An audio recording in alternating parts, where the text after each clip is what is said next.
this de minimis is supposed to be applied based on where the goods are made. And if you're not required to capture that data, now it's like, how do they segment this? So the first step was yesterday, they said, well, everything coming from China to Hong Kong, we're just going to stop.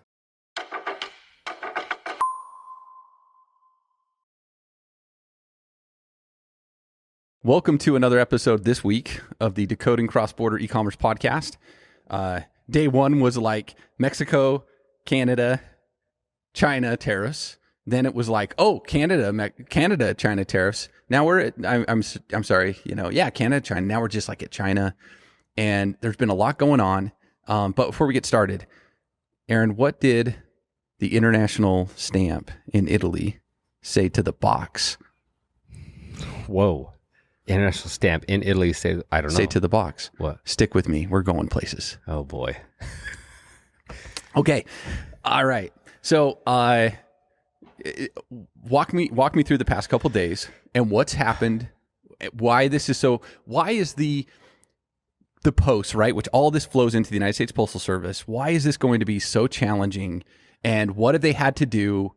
Because the express carriers, they've kind of already got something figured out, right? So anything not going through the mail, yeah, you're going to get duty and tax. We know that. But let's today specifically talk about the international parcels that have Chinese goods in it. Okay. So this has been a journey to get to this point, and here we are, right? So as far as the news headlines go, we were learning early yesterday that they were just going to stop all shipments coming in from China and Hong Kong through the mail system and just return them and send them back. Yeah, that was on the news. I saw a few posts about that. Yeah, that's all been in the works for the last holy cow. This is happening so fast. The executive order went into action, beginning of the day yesterday. First day one, they just said, can't handle it. We don't know what we're going to do. Day two. First off, why do you think they said don't send it in? Because they don't know how to handle it. Because everything up to this point is, if it's under $800, it's just flowing through. Like there's very little happening with it, and so it's just flowing through. There's challenges with probably collection. I mean, they haven't had to do a mass collection of duties. No. There's also problem. In fact, do you know how they collect? It's all cash. It's cash. Like it's usually the post office is doing on this on behalf of. It hasn't been a big need, so they haven't put a lot of work into that infrastructure. So it's super old school and not able to handle this type of volume now. When you take that de minimis and move it to zero. And then you have the data side, which if anyone in the United States have ever sent something overseas, how specific are you about what's in your box and where it's made? Yeah, you have to be. Well, it's required to put the country of manufacturer. But how specific do you think the people in the U.S. when they're filling out their own, their paperwork? How good are they doing when they're filling out?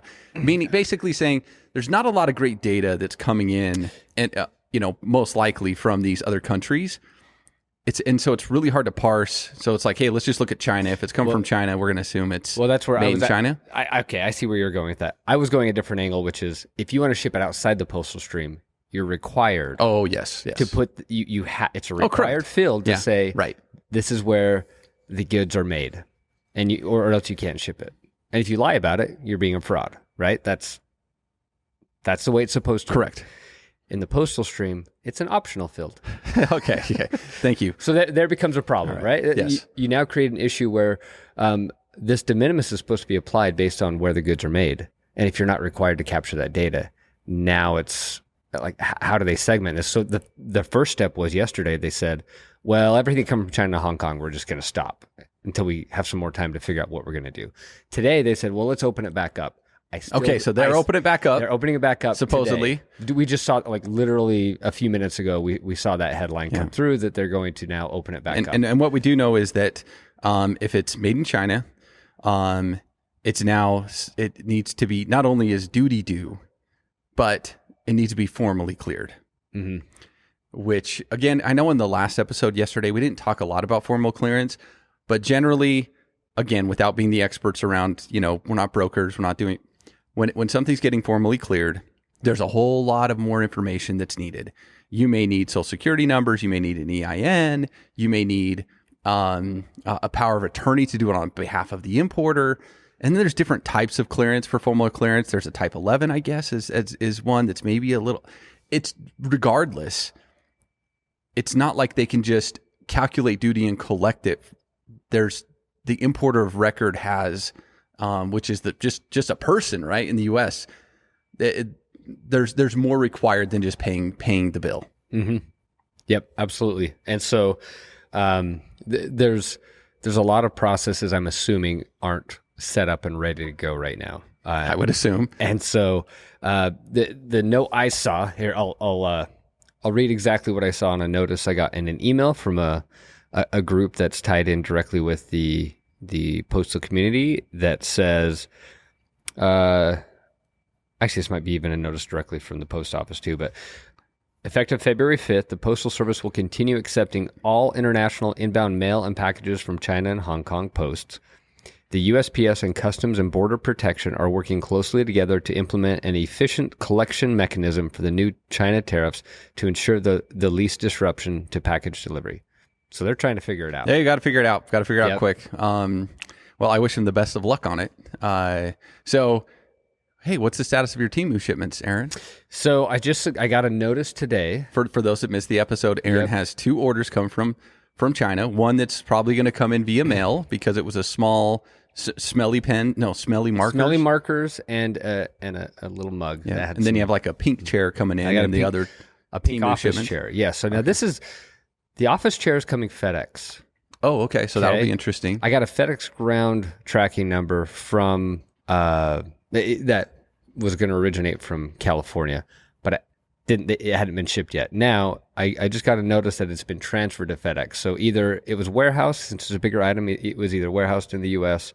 or it came from overseas and then just handed to FedEx for domestic. So you might not have to pay any duty on that one?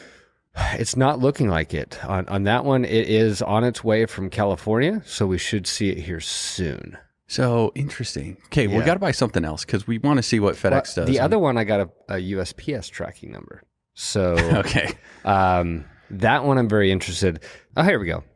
Yes. So the other one, Clint, I've got a USPS tracking number for it, and it is heading to the country of destination is the tracking number on this one. So this is the one we need to watch. The chair looks like it's already in the U.S. It may have already been there to start with. Maybe they warehouse the bigger items here. I don't know.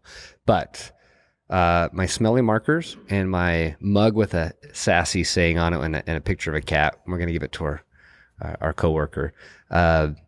It's heading to the country of destination, and it is going to be delivering USPS. So no, that'll be fun. No new information yet, but we're going to have to watch that one. Well, hey, this is going to be exciting. Never a dull moment right now. So in summary, the mail is starting to come back in from China right now into the U.S. So USPS at some point hopefully is able to deliver this, collect the duty and tax, and the world's not returning to normal, but it will return to packages getting delivered. Yes, it will. All right. Hey, thanks, Aaron. Thank you.